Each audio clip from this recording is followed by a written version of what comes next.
Emily Carter had lived in Seattle, Washington for nearly 8 years. At 29, she had built a steady life. A career as a graphic designer for a tech company, a cozy apartment in Capitol Hill, and a small circle of friends she cherished deeply. Her days were structured: work, gym, weekend brunches, the occasional gallery visit. But sometimes she wondered if she was missing the spark of unpredictability that life once seemed to promise. That's when she met Daniel Thompson. It was a gray Seattle morning, the kind where clouds seemed to settle just above the rooftops. Emily ducked into a local coffee shop on Pike Street to escape a drizzle. She ordered her usual oat milk latte and turned to find a seat, when she almost bumped into someone holding a steaming cup of black coffee. "Sorry," she blurted, pulling back quickly. "No harm done," the man said with a warm smile. His voice had the kind of tone that instantly put people at ease. He was in his early 30s, dressed casually in a denim jacket and sneakers, with neatly combed brown hair and kind hazel eyes. "I should have been paying attention." They ended up sharing a table, the place being unusually crowded that morning. Conversation sparked naturally. Daniel mentioned he had just moved to Seattle from Chicago to take up a new job as a project manager at an environmental nonprofit. He was excited but admitted he hadn't made many friends yet. Emily, usually reserved with strangers, found herself laughing at his easy humor. Their talk stretched from small observations about Seattle's unpredictable weather to deeper conversations about passions, goals, and the challenges of adapting to change. As she left that day, Emily thought little of it, just a nice encounter. Daniel had been friendly, maybe even a little too warm, but she chalked it up to his Midwestern charm. Over the next few weeks, they began running into each other more often. Sometimes in the coffee shop, sometimes at the Saturday farmers market near Pike Place, and once in the lobby of Emily's office building, where, surprisingly, Daniel had come for a meeting. "Starting to think you're following me," Emily teased. "Or maybe we're just destined to keep running into each other," Daniel replied with a grin. They exchanged numbers, mostly for practical reasons. He had asked her for a recommendation on the best local hiking spots. Soon, casual texts turned into shared walks, impromptu dinners, and long conversations on park benches overlooking Puget Sound. Daniel was thoughtful, attentive, and always seemed genuinely interested in what Emily had to say. Yet she reminded herself that he was just being friendly. After all, she wasn't looking for anything complicated. She had recently come out of a long-term relationship and wasn't eager to entangle herself again. Still, there was something about the way he remembered little details. Her favorite color, her love of jazz, the fact she was terrified of thunderstorms, that made her pause. It was during a community volunteer event that things shifted. Emily had signed up to help clean a local beach with her colleagues.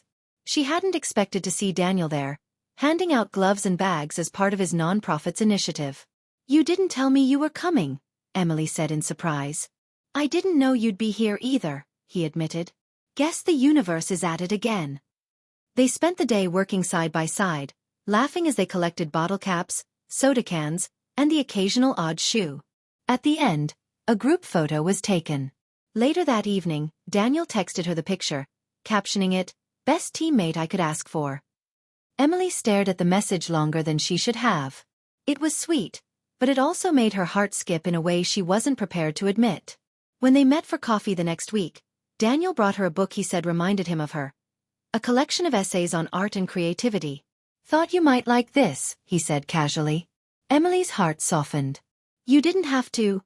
"I wanted to," he replied simply. It was then she realized, this was no longer just friendliness. Something deeper was forming, though neither of them had spoken it aloud.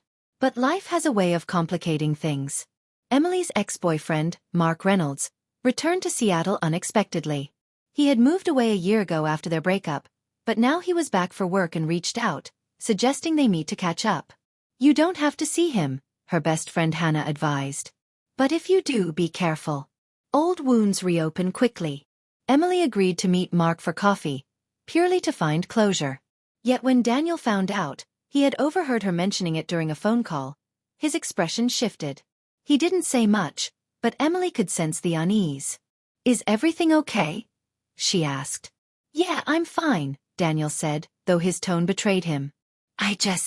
I guess I didn't realize you were still in touch with him." Emily explained, gently but firmly, that it was nothing more than tying up loose ends. Still, she could see Daniel struggling with it. That night, as she lay in bed, Emily thought about how much things had changed. What had started as simple friendliness had grown into something that could actually be threatened. And that scared her. The tension came to a head one evening after they attended an outdoor movie screening at Gasworks Park. Sitting on a blanket, surrounded by glowing city lights, Emily finally turned to Daniel. "Daniel," she began softly, "I need to be honest. When we first met, I thought you were just being nice, maybe overly friendly. I didn't think it would go anywhere. But now it feels like we've crossed into something else. And it scares me." Daniel's eyes searched hers. "It scares me too. But not because I don't want it. Because I do. More than I expected. I just didn't know how you felt." Silence lingered, broken only by the distant laughter of other moviegoers. Emily reached for his hand. "I feel it too. I just need us to take it slow. No assumptions, no rushing." Daniel smiled, relief softening his features. "Slow sounds perfect." From that night onward, their connection deepened in a more intentional way. They planned hikes together in the Cascade Mountains, shared rainy afternoons cooking pasta in Emily's small kitchen, and even attended a jazz night where Emily introduced Daniel to her favorite band. Of course, complications didn't vanish. Mark texted again, trying to rekindle old flames, but Emily politely declined. She realized she no longer needed closure. What she wanted was clarity, and she had already found it with Daniel. One weekend, Daniel invited Emily to meet his colleagues at the nonprofit. She watched as he spoke passionately about environmental projects, his energy contagious. That night she told him, "I admire the way you care so deeply. It makes me want to do more too." He looked at her thoughtfully and replied, "And I admire the way you see the world. You make me notice beauty I would have walked past." Their friendship had transformed into something neither of them had expected, but both were grateful for. The real turning point came one windy autumn day. Emily had been feeling overwhelmed at work, deadlines piling up, stress mounting. She texted Daniel, not even asking for help but simply venting. An hour later, there was a knock at her door. Daniel stood there holding takeout from her favorite Thai restaurant. "I figured you probably haven't eaten," he said. Tears welled in Emily's eyes, not from sadness but from the simple kindness of it.